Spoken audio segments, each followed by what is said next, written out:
grade English Language Arts teachers. I am Donna Koss. I am here to support you with my perspectives.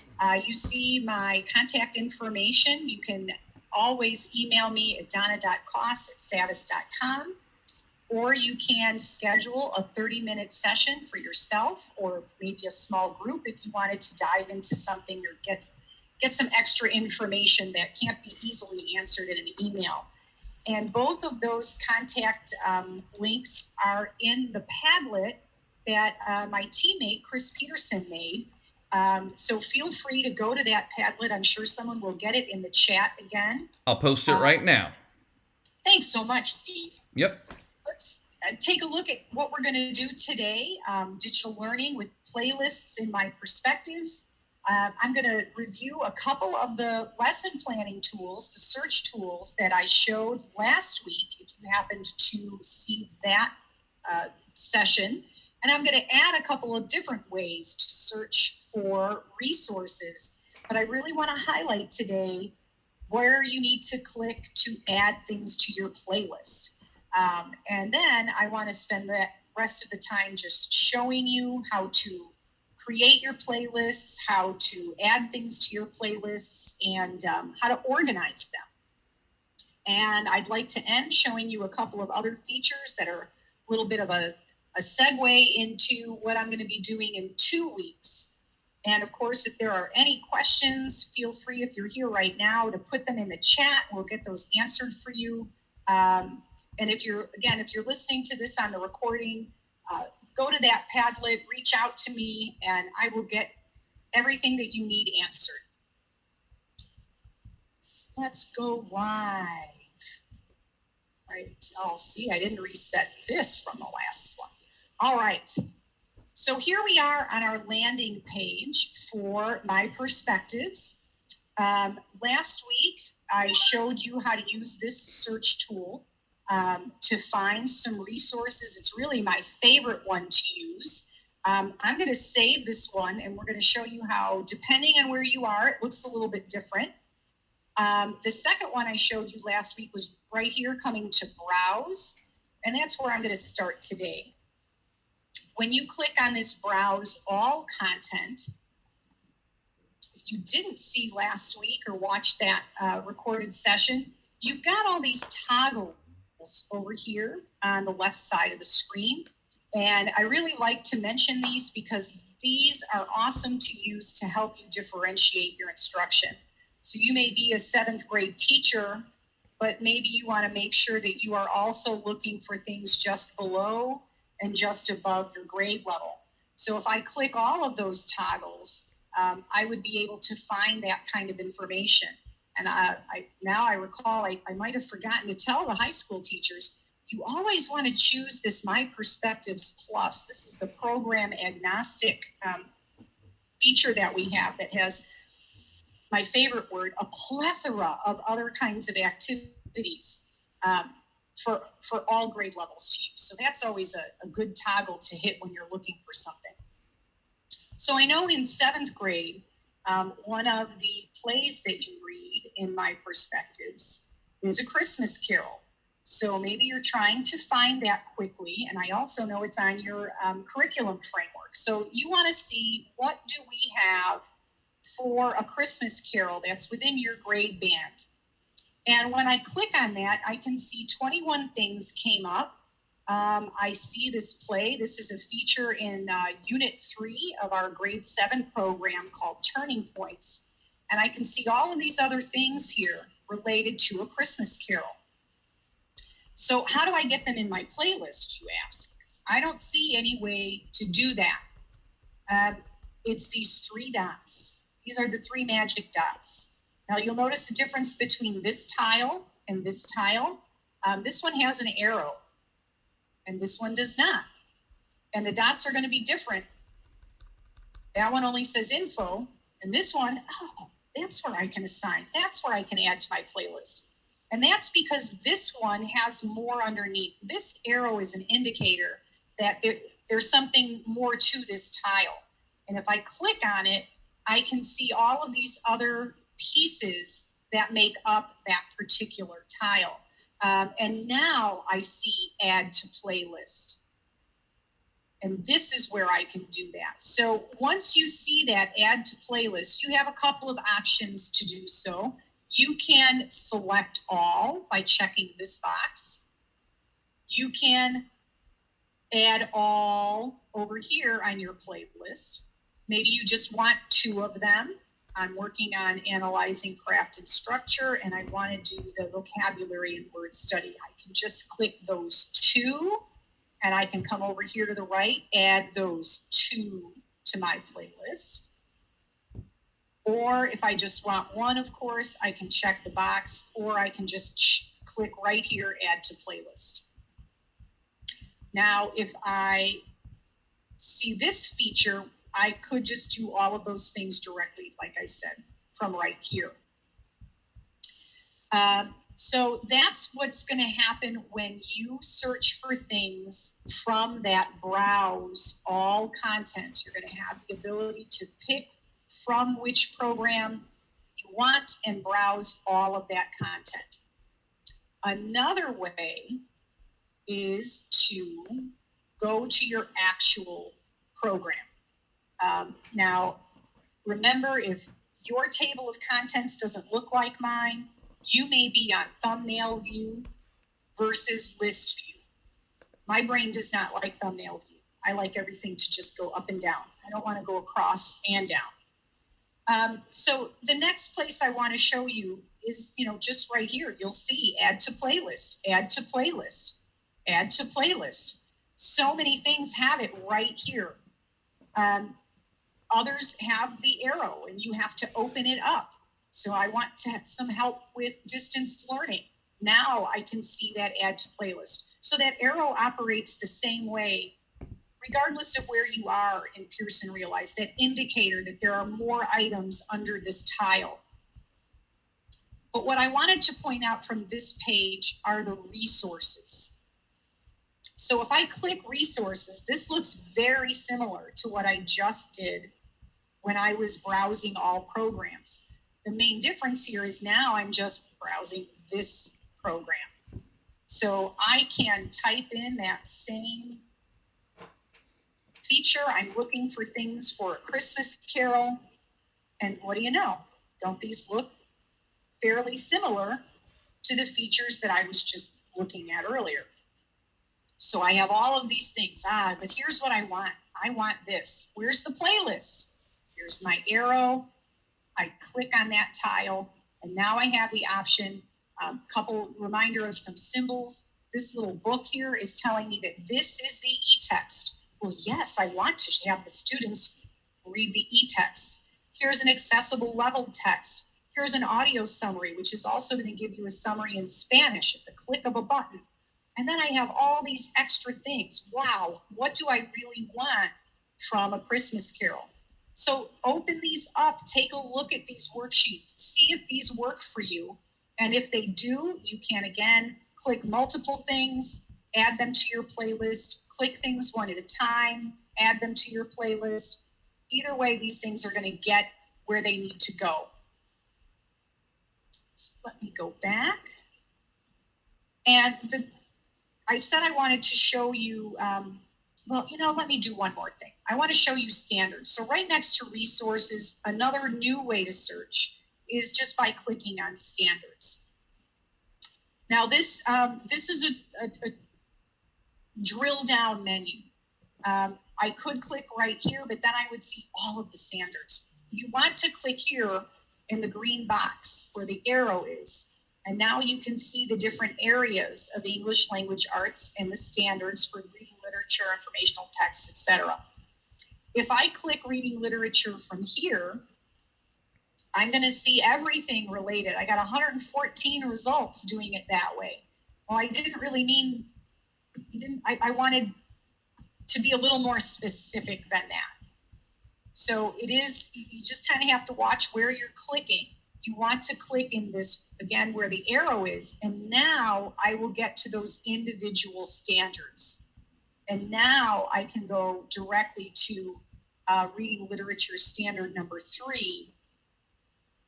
And this This is all stuff now that is directly related. Here's my Scrooge and Marley, directly related to reading literature standard number 3.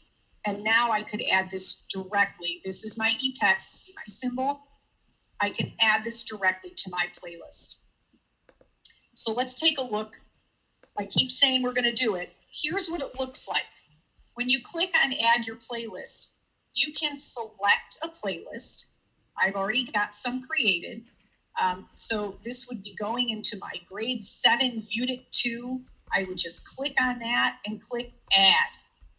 Or if you haven't created them yet, or if you know you want a new one, you always have this opportunity to create a new playlist as you go. So I mentioned this with the high school teachers, with distance learning. Think about a naming convention. Think about how you want to use your playlist. I know, again, you're assigning from Monday to Monday. I apologize if I'm repeating myself, but I forget what I just said to the high school teachers. Maybe you want to call this, week 17. That's the week of school that you're in, and you're only going to put in the things that you're going to teach this week. You can create that playlist. You could go directly to that playlist. I'm going to close. We'll go there in a moment. But this will take you directly to your playlist. And you could see that you put this Christmas Carol Act 2 into your week 17 playlist. So the last thing I wanted to show you, that when you're on these pages, these resource pages, let's go back to Christmas Carol. I said I was going to come back to the magnifying glass. Now you can always use this. Oops. And I can search for that same item. But this is now different. This didn't show up if you looked at last week's video, this was not here. This only shows up when you're in the resources or standards where it says only search this program. And I do not recommend checking that box. The whole purpose of using this magnifying glass is so that you have even more options. So first, again, it's always going to search SAVVAS. You're going to find those same things that we just looked at related to Christmas Carol. But now I have this extra tab, see results from Mosaic. And when I click on that, look at all of these extra things that I have in Mosaic by ACT. This is filled with teacher-vetted resources that are aligned to your standards. The one thing it doesn't do for you is it doesn't know what grade level you want. So you do have to preview. Of course, we're all excellent teachers and we always preview what's in here. But look at all these great things. I like this Mr. Bruff guy. Look at all the things that he has with a Christmas Carol in here. So here's an analysis of Fred Scrooge. Here's a character analysis of Scrooge. Here's, Fan and Fezziwig. So let's say you find one of these, you preview it, and you really like this item. How do I get it into my playlist? Well, I'm going to show you that very shortly. Let's get in there. Here's my library. Remember, the SAVVAS Realize tab always gets you back to your home page, but this toolbar stays here, so you can always click on my library. And remember that week 17 that we just created? Here it is. So you can create them that way, or once you're in my library, you can come right over here on the left side and just create a playlist. Same exact box is going to come up for you to fill in. Once you start having lots of these things here, it can get a little bulky. You can refine based on what you want to look at. So if I just click my playlists, you'll notice there's some color coding going on. All of the things that are in fuchsia are playlists, and these are the playlists that I've created. Again, I bring up that naming convention.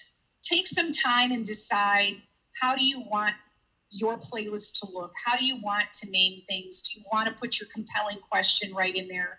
Do you want to have a folder just for your teaching tools versus things that you would assign to your students? You've got a lot of flexibility here. That's why I love playlists so much. But I want to know, how do I get that Mr. Bruff item into my playlist? Well, here are the other ways that you can add your own content. So I've shown you how to add SAVVAS Realize content. You just click on Add to Playlist. But again, I apologize if I'm repeating. I was always trying to be organized. I know some of you out there listening, you work with that one teacher who is ultra organized to the point of OCD. And she was my best friend. And it killed me that I could never be as organized as she was. When I needed a new worksheet that I had used, I couldn't remember if I had put it on one of my many flash drives. Did I save it on my personal computer at home? Did I save it on my network at school? Oh, I drove myself crazy. The beauty of these playlists is that you can put everything in one place. You can take those things from your curriculum frameworks and put them here. You can take those worksheets that you've made and put them here, and everything will be assignable to the students. It's the most wonderful thing. I can't say enough about it. So let's get to it. To add your content, simply click Upload a File. You can attach from your computer. You can attach from your Google Drive. You can attach from Microsoft OneDrive. Here are the size requirements. You can do as many as you want as long as they are under that 10 megabytes. So once you do that, let's just say I'm going to attach from my computer. Here's this Christmas Carol lessons that I found that I thought were really awesome. All you would have to do is click on that, and I'm not going to do it now because I've already got it in here once. Give it a title, give it a description, and click Add. And you're going to find that item. Let me click off of playlists. I put it in here. Here it is. 5 Christmas Carol lesson plans. When I click on the 3 dots, that is where I have my opportunity to assign this item. I may decide, you know what, I tried these lesson plans. They don't work very well. And I've mentioned last year, when you build a playlist, it remains for the life of the time that you have myPerspectives. This is not going to poof, disappear at the end of the school year.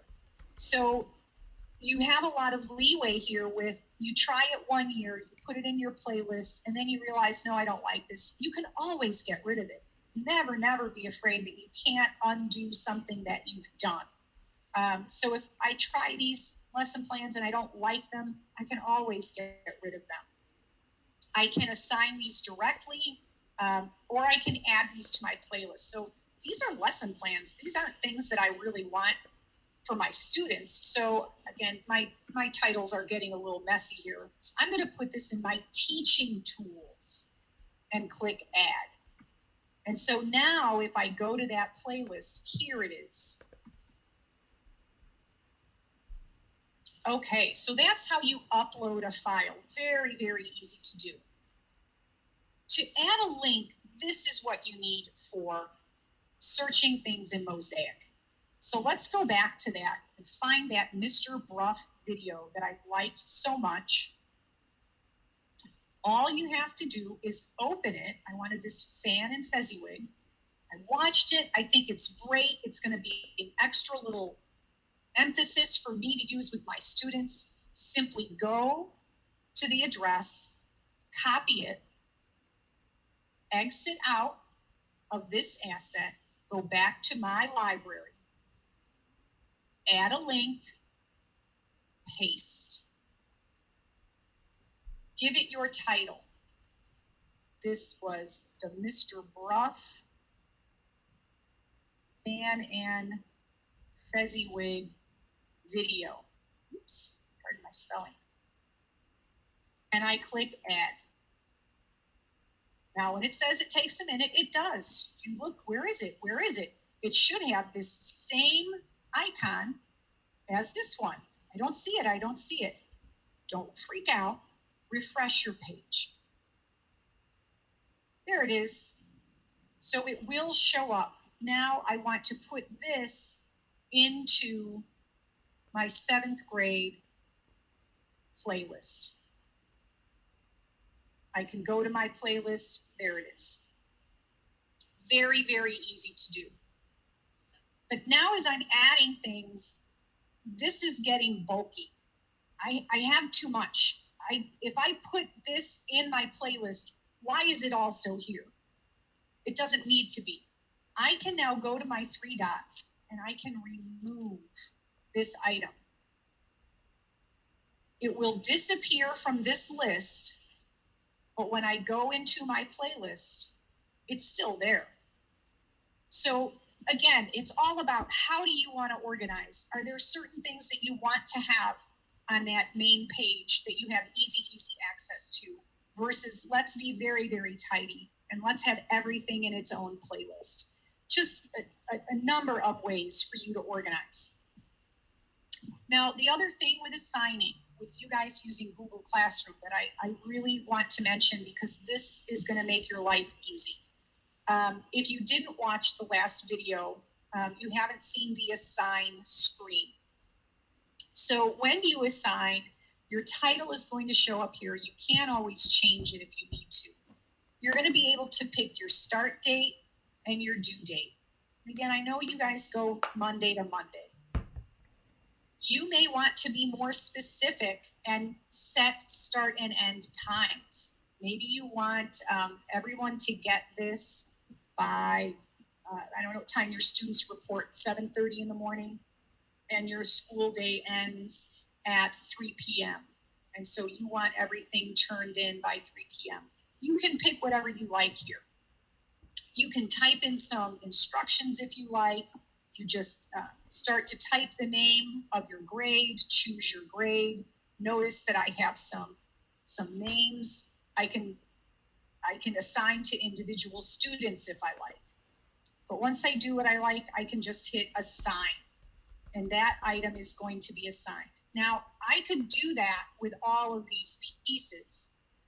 And they may just randomly show up in any order on your student side. You could get very precise with your end date, and this one's due at 2:59, this one's due at 2:58, to try to put them in a certain order. But there's a better way. Google Classroom, again, I had a teacher ask me last year, she wanted to give a chunk of assignments to her students to work at their own pace, which with distance learning, I totally understand how that would be ideal right now. Well, this isn't the order that I want my students to work. So I'm going to click this edit button.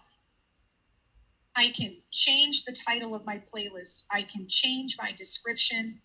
I can remove things, that warning of, okay, this link works this year, but you know how things are on the internet. Double check, make sure all of your links work next year. If they don't, you can easily remove these things. But if I move my cursor, see how it's now in the 4 directions?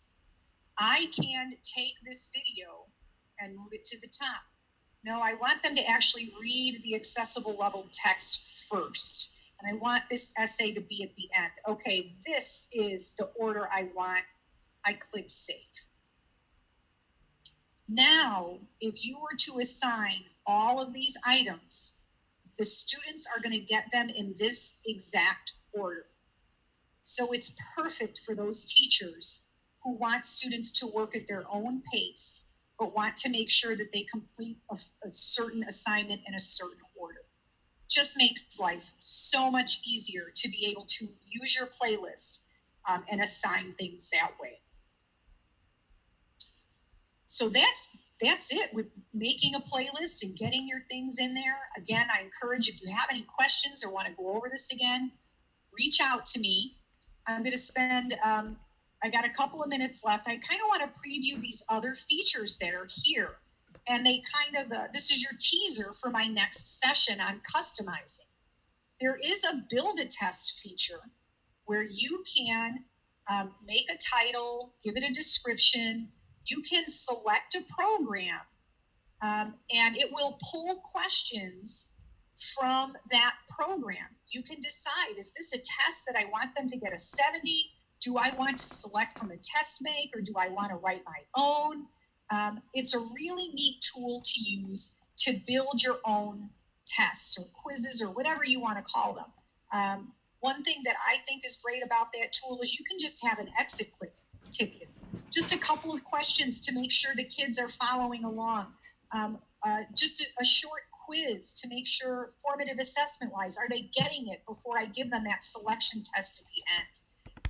So that build a test feature is really cool. You're going to then see this icon for a test that you built, and they work exactly the same way.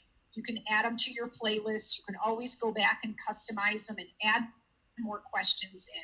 So again, on January 27th, I'm going to spend more time with how to customize. But I wanted, your challenge is to get in here and make a playlist. Maybe you see these other two things here and you want to start playing around. The next is write an essay. So it works very similarly. You can give your essay a title. You can give it a description. You guys are 6th to 8th grade. It's going to default to this low level, best suited for this grade band. Maybe you're differentiating and you want a higher level. You've got a higher standard for your students with their writing and you want to change that. And then you simply come over here and you pick which type of writing it is. And I can talk more about Essay Scorer, and I'm happy to do a lesson for anybody who wants to about how Essay Scorer can help students improve their own writing. It's really an amazing tool, but this is where you can write your own prompts. We have a whole bunch that are already pre-done, but maybe you want something specific to what you're doing. Maybe it's not even related to your curriculum. Maybe you just want to talk about current events or something. So it's really awesome to have that tool there. So as I wrap up, and I had just talked about what I'm going to do next, let's look a little bit more at my next session.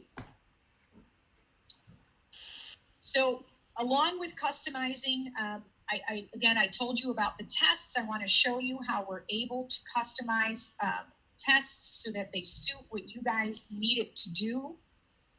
You can also customize SAVVAS Realize. The lessons themselves, maybe you want to put some of these things that I showed you in your playlist right into the lesson. So I can show you how to do that. I can also show you just how to rearrange or edit what your SAVVAS Realize account looks like. And that might make your life easier. And finally, a lot of our things download into protective Word documents, but you may want to edit them in order to differentiate. So I'll go over how to do that. So that next session for me is January 27th. I'm calling it Make It Your Own Way. 6th to 8th grade teachers, I hope you can join me from 10:30 to 11. I'll be doing the 9th to 12th grade teachers from 11 to 11:30. And of course, if you can't join us live, always you've got this awesome channel where you can always go back and look at things at your own leisure. So Steve, wow, I need some water. Good job, Donna.